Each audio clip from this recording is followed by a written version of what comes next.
Hello friends, आज हम सीखेंगे कि इरेशनल इनइक्वालिटी जो जेई का एक इम्पॉर्टेंट टॉपिक है बेसिक मैथ्स का।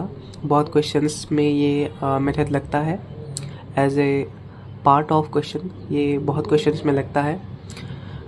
तो हम स्टेप्स देखेंगे और कुछ एग्जांपल्स देखेंगे जिससे आपको क्लियर हो जाए कि कैसे करना है।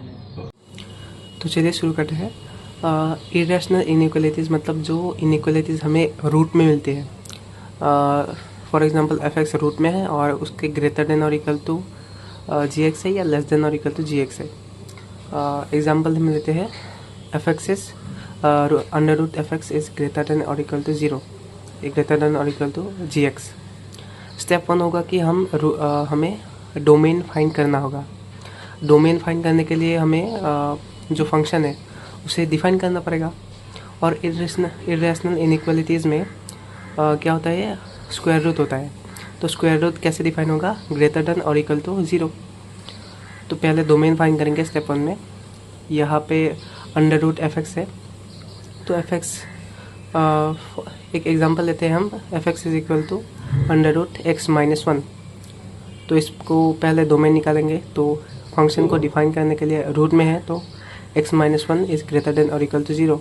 यहाँ आ जाएगा x इज़ ग्रेटर देन और इक्वल टू 1। तो ये इस पार्ट का सोल्यूशन क्या आ जाएगा, x belongs to 1 comma infinity, 1 से इन्फिनिटी x बिलोंग करेगा। और यहाँ सॉलिड ब्रैकेट होगा क्योंकि ग्रेटर देन और इक्वल टू है ना, तो डोमेन निकल गया। First step is completed. Step number 2 में हम जो मतलब रूट में जो फंक्शन नहीं है, स्क्वायर रूट में जो फंक्शन नहीं है, उसको हम दो कंडीशन मान लेंगे, दो केसेस में लेंगे कि एक तो कंडीशन 1 0 से छोटा है फंक्शन, जो स्क्वायर रूट के अंदर नहीं है, वो फंक्शन 0 से छोटा है। और एक कंडीशन में लेंगे 0 से बड़ा है। तो चलिए एक एग्जांपल से अच्छे से समझते हैं इसको। सो ये एक इम्पॉर्टेंट एग्जांपल है।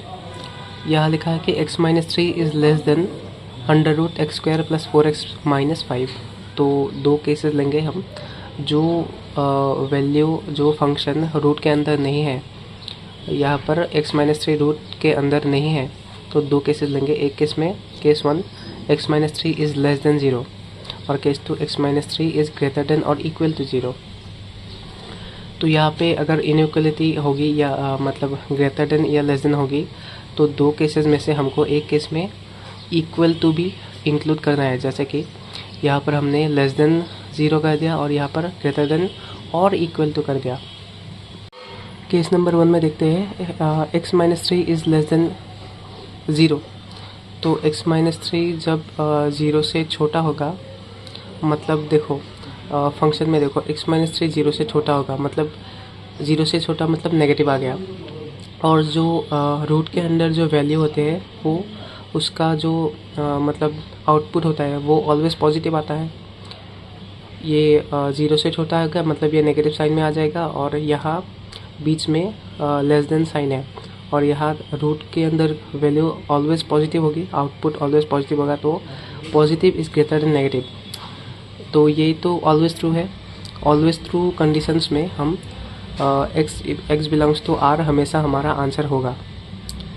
तो इन दो कंडीशंस में कंडीशन 1 लिया था हमने x minus 3 less than 0 and यहाँ पर हमारा रिजल्ट आउटपुट आ गया x बिलोंग्स टू r। तो इन दोनों का हम जब इंटरसेक्शन लेंगे तो रिजल्ट आ जाएगा, केस 1 का आंसर आ जाएगा माइनस इन्फिनिटी से लेकर 3 तक। केस 2 पे यहाँ देखो, केस 2 पे हमने यहाँ लिया है x minus 3 is greater than और इक्वल टू 0।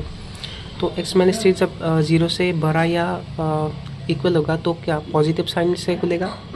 और जो हम अगर मेन क्वेश्चन देखें तो रूट के अंदर की वैल्यू, रूट के अंदर का आउटपुट हमेशा पॉजिटिव आएगा। तो x इज़ ग्रेटर देन और इक्वल टू 0 मतलब ये वाला आउटपुट भी पॉजिटिव होगा और रूट के अंदर का वैल्यू तो पॉजिटिव होगा ही आउटपुट। तो positive is greater than positive आ गया।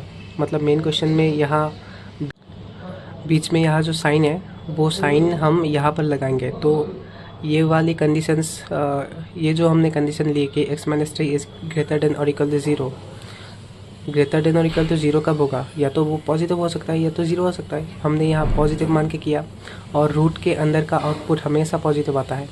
Positive is greater than positive, it is possible, it can be possible.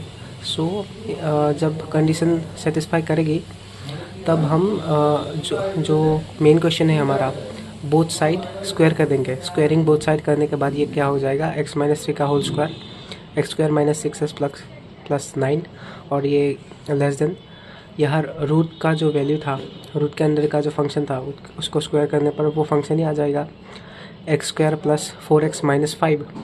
तो यहाँ पर एक्स स्क्वायर कैंसिल आउट हो गया, तो यहाँ पर माइनस 6x यहाँ चला जाएगा तो 10x हो जाएगा, और माइनस 5 यहाँ चला जाएगा तो 14 हो जाएगा।